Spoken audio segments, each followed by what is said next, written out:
I was really curious. I just kind of wanted to jump straight in, really. So obviously, the topic of this episode is, what does a brand mean to you? And I was really curious. Obviously, you yourself being the brand expert, and I'm sure your kind of experience is going to kind of lead you, to a certain biased response. But nonetheless, I was just kind of curious on your thoughts of what you thought a brand means to you. What is the importance of it, and really, in your opinion, how would you say that can really affect or influence a particular audience? Yeah, I really like this topic, especially because there's a lot of fluff around and kind of jargon being thrown around, all this terminology around brand being your gut feeling or what someone says about you when you're in a room. I think that's Jeff Bezos saying that. So yeah, it's really cool actually that we're having this discussion. So I can throw out there what I think it means, maybe ask you the same as well, and maybe we could talk about some of the misconceptions that people have Absolutely. when it comes to brand. So yeah, I'm sure we've all heard before Jeff Bezos's sort of definition of brand, where it's what people say about you when you're not in the room. I get where it's coming from, and I do think it's part of it. And it sort of communicates to people the importance of brand because you're kind of building up a reputation for yourself that people can then talk about when, like you said, it's just you're not there. What people say behind your back, the truth. People always kind of go beyond and exaggerate or hold back negative feelings when they're in front of you as a person. And quite like a brand, I guess, quite like a person, I guess a brand is like are like people. They have a personality, they have characteristics and archetypes that are very personal and individual. So yeah, really thrilled to be having a conversation about this. It's a really subjective thing, isn't it? Branding, and it's something that, you know, again, one side of the discussion, of course, there is kind of science that goes behind it, but I think that it's more a feeling, right? What are your thoughts on that? In the way that it invokes certain things from an individual, and the subjectiveness of that, and how it might affect one person a certain way and somebody else a different way. What are your thoughts on that? Yeah, it's funny you say that because, yeah, tagging on from what I just said, one of the definitions that I do kind of stand behind, and I love the definition of brand, is by Marty Neumeier. He's the author of The Brand Gap, and it goes something like this. So, a brand is your gut feeling about a service, product, or business. So, yeah, as you've just said, it's very much that gut feeling. You kind of almost can't explain it, but it's a multitude of lots of different touch points, lots of different things that a brand consciously or subconsciously does that kind of fills this bucket of what then becomes your brand. So yeah, I guess I really like that idea of a bucket as well. So a brand, when you're a startup, in my opinion, you kind of have no brand to begin with. You're building it from the ground up, and you kind of have this empty vessel, if you will. And what you end up doing is you're filling that vessel to kind of build substance to your brand. So what might go into that? As a designer, I'm going to say straight up, that might be the look and feel of your brand. So that's things such as your logo, your brand identity, the sort of tone of language, messaging, and how you kind of communicate and show yourself to the world. But yeah, there's so many more things that go in with that, like recognition, brand awareness, how you behave with sort of social matters and what your values are. So I think there's so much that goes into brand. And as designers, I'm guilty of it myself, but you kind of narrow it down to, it is very much the look and feel and brand identity, but it's so much bigger than that. That's just the start, and getting it out there into the world and kind of, putting a stamp on who you are and making your mark on the world is really where brand starts to get traction, and you kind of start to make that reputation for yourself. I love it. I love it. So, I'm going to put you on the spot now, real quick. So, obviously, as a brand expert yourself, obviously you understand the importance of branding, and I'm sure that you have your own experiences in a way that a certain brand or a certain experience of a brand might have affected you in in a positive way or indeed a negative way. Is there could you tell me a short story perhaps of an example of where brand has affected you, and what was that experience? How did it affect you? What did it mean to you? And ultimately, what did it result in? Sure. Um, I'm just gonna kind of throw out a few brands that I like and I buy often, and then maybe something can spur from that. So I'm a big Yeah, go fan for it. of Patagonia. Shouts out to, I'm gonna butcher his name, but it's Yvonne Chouinard, who's just Oh pledged to man, basically serve the world and kind of sign over Patagonia and profits to Earth really, and doing good things by the Earth as they've been doing since day one. Super interesting. So yeah, I've been buying Patagonia for a little while now, and yeah, I just want to talk about maybe one of my first interactions with the brand, other than just seeing it out in the world. But I always remember seeing it on their website, and it really stuck with me. But they were kind of saying this message of like, kind of don't buy from us, don't buy what you don't need, and it was just the way that a brand said that, which I'd never seen before, or anything remotely like it before, was just absolutely crazy to be put in. You're a business at the end of the day, as well as a brand. You are a business. You need to get profit, but they were like kind of yeah, saying, don't buy, or buy as little as possible, only what you need, because obviously everything you buy has an impact on the world and is going on in the sort of non-circular ecosystem that fashion finds itself in. And I just really love that first impression that Patagonia made upon me. And now, although I don't buy often, one of my go-tos is Patagonia, regardless of the quality. Although I do think they do good quality stuff. I've got a tea which probably isn't the best quality, but because of what they stand for, because of what they believe, yeah. and that aligns with what I think, my view of the world. I choose them over some better quality brands, maybe. Definitely. No, I love that. And isn't it it's so interesting that, it almost goes against the grain, right? It's something, like you said, it's something you'd never expect a brand to do, or a position for a brand to take, saying, kind of highlighting, the importance of potentially putting your money elsewhere, Yeah. And I think that I'd say that there's a level of transparency there, or a level, let's say, authenticity, right? You can truly kind of understand what the drivers are for a brand like Patagonia, and again, it compels people, such as yourself, to spend your money with them, because you like and you resonate with the brand, regardless of the quality that it may produce. It Yeah. may have good quality goods, it may have bad quality goods, and I suppose for some people they would lean more towards, they would want something that's a higher quality, but again, then for other people they look elsewhere for, why do I want to put my money behind such a brand? And I think that's really important. Absolutely, yeah, yeah, absolutely. I guess in a way, and I've had this thrown around quite a lot as well. I really like this. Going back to how brands are like personalities or like people, it's almost like matching up a business or a brand with their target audience. It is like dating. It is like matchmaking, and trying to speak the love language, if you will, of that Yeah. audience, and just relating them and having a true connection with them, is I what it's mean, all about. it comes.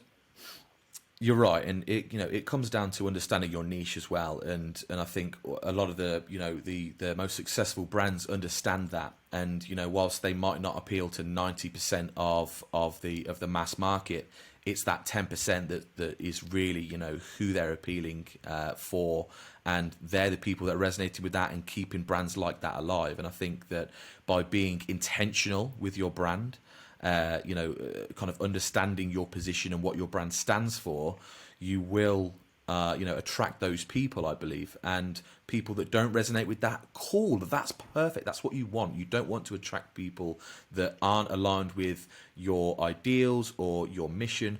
That's totally cool. And there are plenty of other brands that space is for. But to have a brand like that really understands its market and says we're appealing to this group of people, that's that's a really effective method. I think they're the companies that understand the importance of brand. Would you say? Yeah, and I'd go as far as saying like they're what I would call intentional brands. So whether you know it or not, we are all building a brand. So there may be some business owners or founders that have never heard of, or not never heard of branding, but aren't consciously kind of taking steps towards building a brand, right? But with every touch point you have with your potential customers, whenever your potential audience see you out in the world, whenever you treat a customer badly in customer service or anything, that is all kind of going into that bucket that I mentioned earlier, and you are building unintentionally a negative brand in a way. So yeah, it's very much there's intentional and unintentional branding, but it's going on whether you like it or not. Everyone is doing the exercise of branding, and you can use that to your advantage to better connect you and resonate with that target audience, or you can kind of unintentionally kind of mess things up by accident. Sure. Yeah. No, 100%. So I have a story of my own. From just kind of leading on from what you were just saying about Patagonia.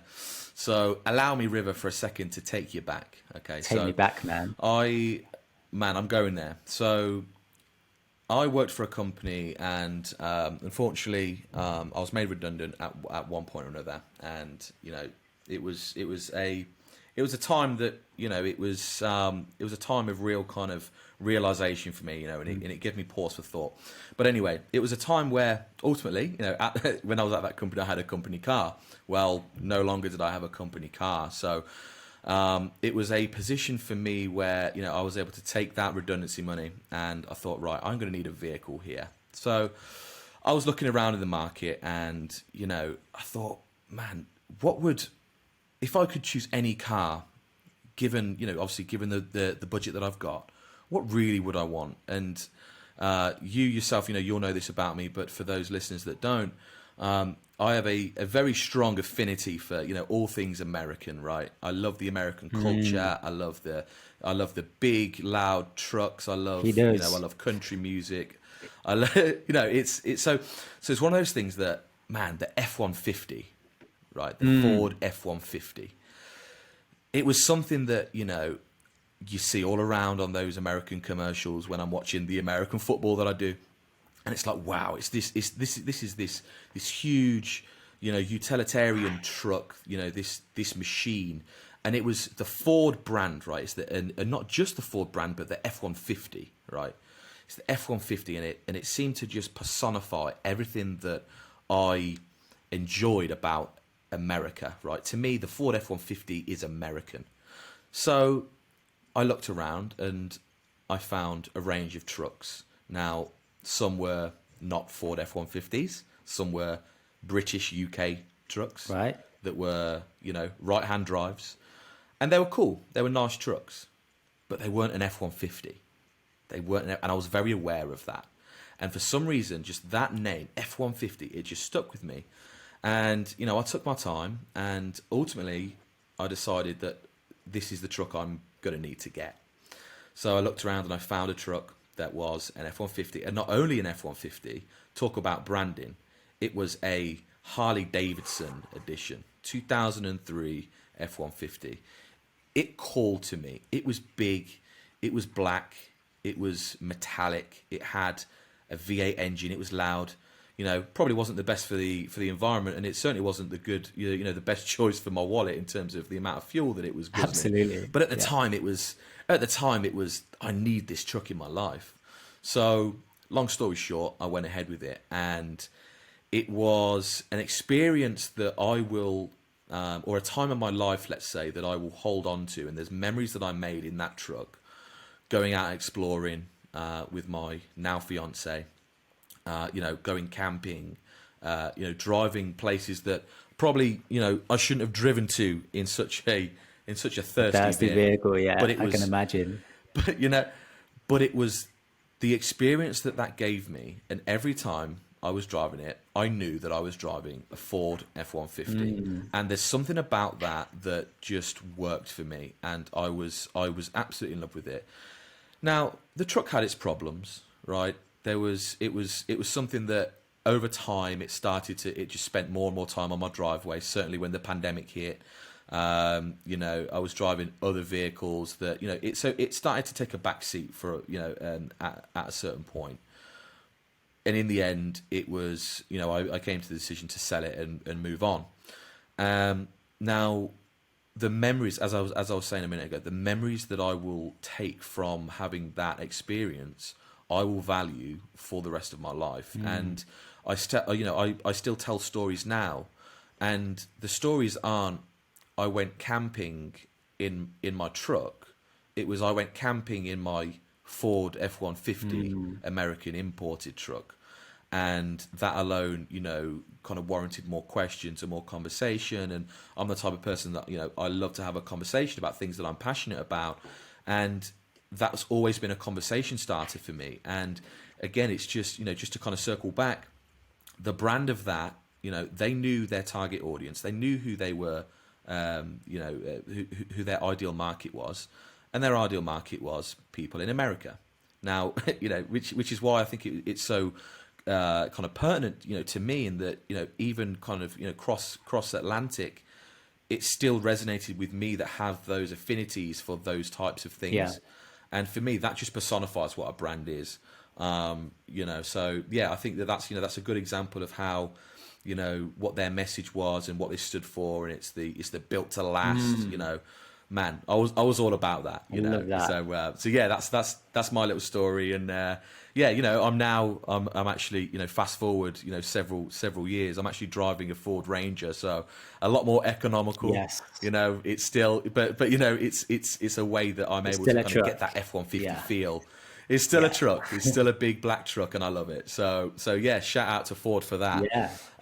Okay, Matthew, cool. I'd So, like to ask you, man, just quickly, we know what a good brand is, like your example just then, and my example with Patagonia.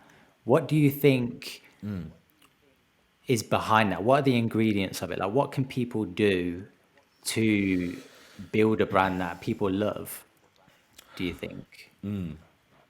yeah, it's a great question, And there's and no, there's a yeah, lot of things that go into that. And I think what you're about to say is that, there's no kind of right or wrong answer. In that, exactly, yeah, there's many facets to what makes a brand, right? For me in particular, a brand is about storytelling, right? It's about, how can I look at something that I know to be let's say a corporate entity or a product that I know ultimately wants my money, right? We know these businesses exist to make money, right? So how do I see beyond that? How do I resonate with such a brand in a way that makes me feel something?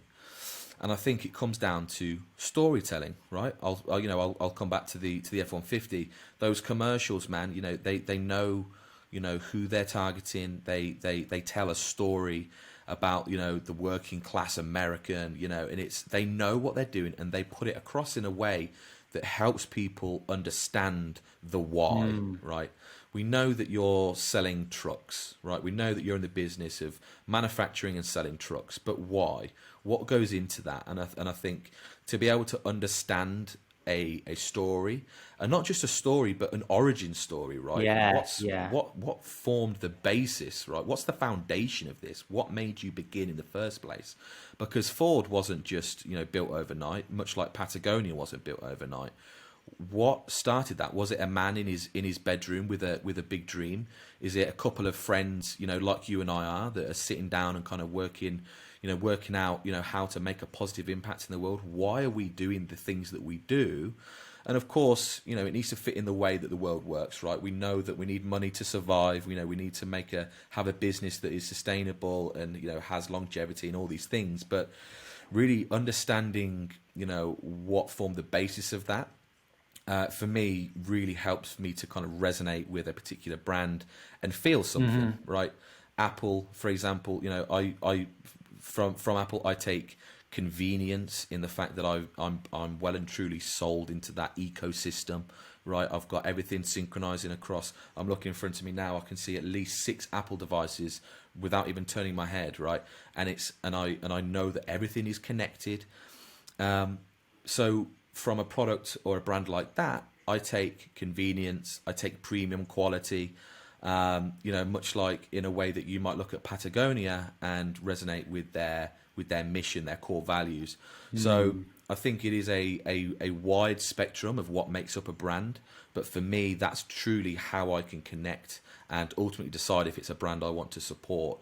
And believe me, when I'm behind a brand, I'm behind a brand, Yeah. and it's, I'm wearing Carhartt now, and that's another example of, and it's interesting actually in that Carhartt was never a brand that was on my horizon a few years ago, and and I think that speaks volumes as well, in that as your likes and your passions evolve and change with the times, being able to jump on board with a brand that has a legacy like that and still be able to resonate with it and still be able to feel like you belong. Think of Levi's, man, they've been selling those 501s for generations, Yeah. right? There's a reason for that, right? So there's all of these things that make up those. And I think for me, yeah, it starts with storytelling. Yeah, oh, I love that. Yeah, so two key takeaways that I got from there. So number one was storytelling, all about the origin story. Usually you find this from the founders, what was their big dream, big ambition, what was their vision for the future? And yeah, going back to the origin story, when I'm working with brands or businesses that are a few years down the line, usually they forget that, they lose that. But that's like the soul of their brand, the secret sauce, and what makes them human, what makes them individual and differentiated from everyone else in that space. Super important. Like you gave the example of Harley Davidson, Levi's, Carhartt. Heritage comes in that, and being able to tell that story is super important. And the second one is when you gave Right. the example of Apple, although they are well established too, it's you use words like quality, refined, and a nice finish, and it has the ecosystem. It's basically like, I'd like to summarize that with expectation. So a good brand has a track record, and for all future products, even if you've never had them before, they're setting a precedent of, when you buy with us, we will deliver X. And I think Apple obviously do that tremendously well. But yeah, I think that's something, like, success leaves clues. And I think utilizing your origin story as a founder for new businesses is something that people very much need to do. And being able to set that expectation, so making a promise and delivering on that promise, are two vital parts of building a brand. Definitely, definitely. So, I'd like to just ask another question then. So, you mentioned at the start of this episode that a brand can, as much as it can make your business, it can also break a business by not, by not kind of embracing the process or whatever it might be. Have you got an example, or do you have any thoughts on how a brand can negatively impact an organization, and maybe some ways that an organization can avoid that in the future? Yeah, so off the top of my head, not negatively. Yeah. Let me take for example then Nike. So Nike get involved heavily in politics. They don't have to do that, but they take a stance. And as much as people love them for it, there are plenty on the other side of that hate them for it, and boycott, go as far as boycotting the brand, posting negative stuff on social media, not getting involved with them anymore. Being a brand, we mentioned earlier, is all about values, beliefs, and standing up for something. Nike do that very well in a very controversial way. And although it brings them a ton of success, there are haters too. So, yeah.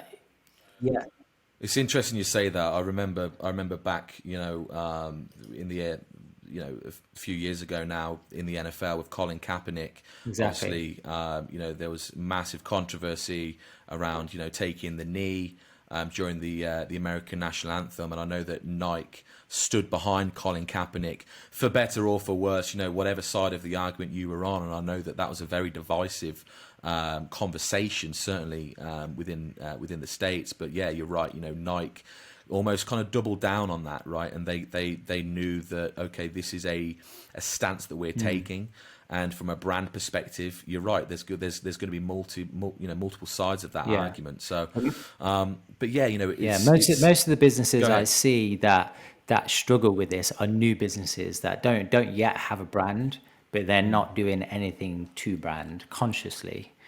And that includes right down to knowing your mission, vision, and purpose.